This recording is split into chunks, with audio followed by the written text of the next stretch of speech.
Assalamualaikum guys. Nah, kembali lagi nih di channel gua Muhraihan Alfata.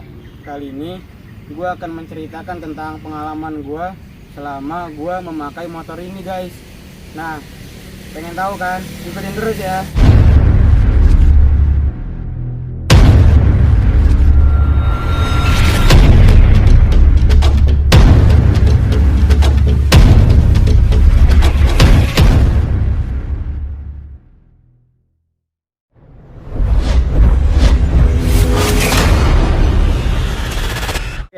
Kita mulai dari bagian fitur-fitur yang gue nggak suka dari motor ini. Dia terkesannya kayak, masa iya sih motor ini? Emang iya begitu ya? Kok motor ini begitu sih? Nah kayak gitu kan. Sebenarnya ini cukup mencengangkan sih. Kenapa gue bisa bilang gitu? Hal yang paling gue nggak suka adalah catnya. Nah, bisa kita lihat di sini. Ini catnya itu entah kenapa bisa memudar gitu. Dan nih satu lagi, ini satu dan satu lagi di sini sebelah sini.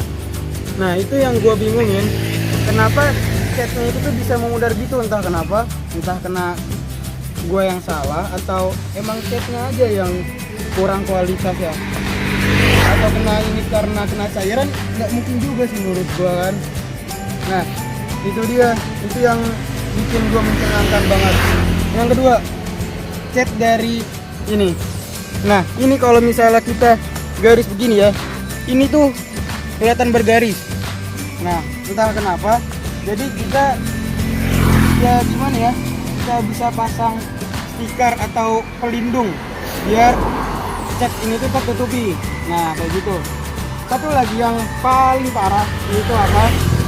Bisa lihat di sini, ini karatan guys. Nah gua nggak tahu kenapa ini bisa karatan. Yang pasti sih gua rasa ini karena kena air hujan, tapi nggak gua langsung bilas dengan air bersih lagi. Tapi ya sekelas dengan motor ini, harusnya itu tuh cat dari besinya itu tuh nggak karatan gitu ya, paling lama harusnya tahan 2-3 tahun baru seperti ini. Hal yang paling gua nggak suka dari motor ini, nah mungkin para pecinta Honda sudah mengetahui, yaitu apa? Ini nih, CVT-nya. Karakteristik CVT dari keturunannya saja, yaitu Vario dan PCX, itu dia sudah mengalami masalah. Nah, mungkin para pecinta Honda tuh sudah tidak asing lagi mendengarnya dengan istilah gredeg-gredeg. Gredeg ini biasanya keluar saat motor pertama kali berakselerasi dari posisi berhenti.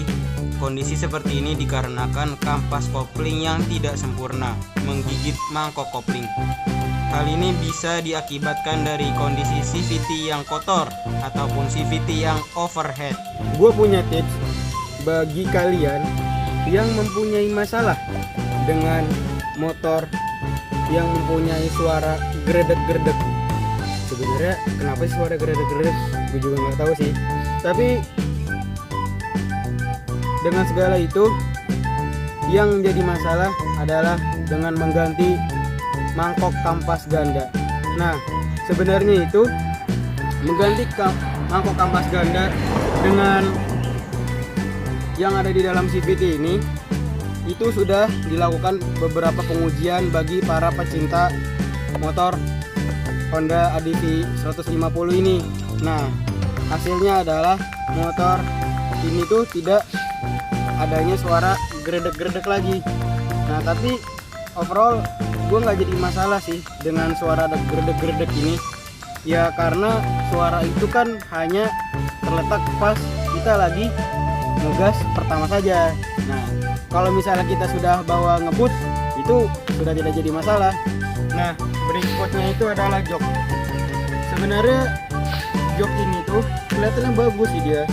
Jadi dia itu depannya itu dia halus, nah belakangnya itu dia agak kasar supaya nanti yang duduk di sini penumpang dia jadi nggak ke depan. Nah tapi ada yang jadi masalah di sini apa? Nih coba kita lihat ya. Nah ini kita lihat di sini. Ini kalau misalnya gua kan pakai celana jeans ya, jadi kalau misalnya kita ke depan Ini kelihatan sekali nih kulitnya, dia maju. Ini jadi kulitnya joknya ini rawan robek kalau misalnya kita terlalu maju kayak gini. Jadi kalau misalnya kita pakai celana jeans, emang kita duduknya harus yang stabil, yang normal-normal aja. Jadi kayak gitu. Hal yang gua nggak suka dari motor ini, itu sebenarnya cukup mencengangkan sih. Nah, apa di sini? Di indikator Honda ADV.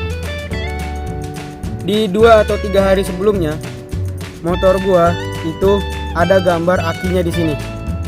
Nah, ada gambar akinya di situ tuh warna merah, menunjukkan bahwa kalau misalnya sistem kelistrikannya itu tidak lancar. Nah, jadi gambar aki ini bukan menunjukkan karena akinya rusak atau apa ya, tapi dia menjelaskan kalau misalnya listriknya itu tidak lancar di dalam akinya, tidak berarus atau berjalan dengan baik. Nah, ini rutin gue bawa ke bengkel untuk diservis. Tapi entah kenapa motor gue ini jadi muncul indikator begitu. Mungkin berapa hari lagi nanti gue bakal bawa lagi. Baca. Apakah motor kalian juga seperti itu? Tulis di kolom komentar ya. Oke guys, ini yang kita tunggu-tunggu, yaitu apa? Membahas kesukaan gua tentang motor ini. Itu kita bisa lihat yang pertama yang paling gua suka ini, lampunya sudah LED guys. Nah, habis itu yang gua suka adalah dari motor ini suspensi depannya, yaitu adalah teleskopik, dan yang belakangnya dual shock breaker. Jadi bisa memudahkan kita untuk perjalanan jauh. Di saat kita lagi kencang, motor ini jarang bergoyang, jadi bisa memperlihatkan kalau misalnya kita tuh tenang di dalam menaiki kendaraan ini guys. Nah, habis tuh yang gue sukanya lagi ini windshieldnya, kita lihat.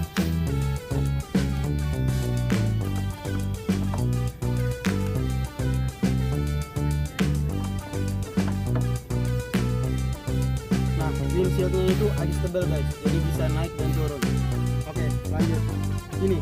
Ini sebenarnya kalau misalnya kompetitornya bilang kabel ini tuh berantakan guys, tapi menurut gua walaupun kelihatannya berantakan, tapi ini benar-benar rapi guys. Jadi ini kabelnya walaupun kelihatan di luar tidak seperti kompetitor lainnya, dia tetap diikat rapi dan dia pas gitu masuk ke dalamnya, jadi tidak memperlihatkan kalau misalnya motor ini tuh berantakan. Lanjut ke bagasi, kita buka.